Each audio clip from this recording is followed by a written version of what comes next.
cinta kan, Ma? Sampai aku tak sedar. Yang Aldi dah lama rasa tertekan. Apa kau cakap ni?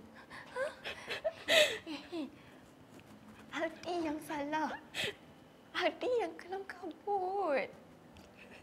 Tak ada kena-mengena dengan kau. Tak ada. Kalaulah aku senang mengandung. Kalaulah dari awal lagi aku cuba faham keadaan kewangan Aldi, semua ni takkan jadi, Ma.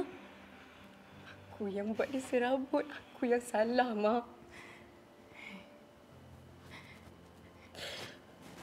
Kau pandang muka aku. Kau ingat apa aku cakap? Kau tak salah. Aldi yang pilih jalan ni. Kau pun baru tahu kan? Kan? Tak, Ma. Aldi buat semua benda busuk ni sebab aku, Ma. Sebab aku.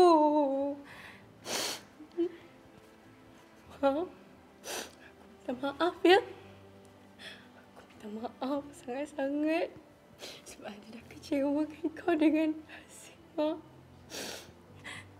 Aku minta maaf, Ma. Ya, bila semua benda yang jadi pun luar jangkaan kau. Kau pun tak nak. Aku faham. Aku faham, Bila. Aku faham. Dah, sudah. Aku minta maaf, Ma. Satu je, Bila.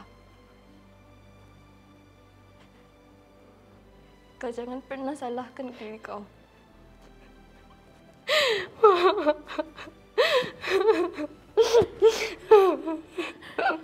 Kau jangan salahkan diri kau.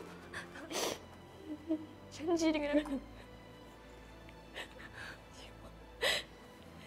Ya, Ma.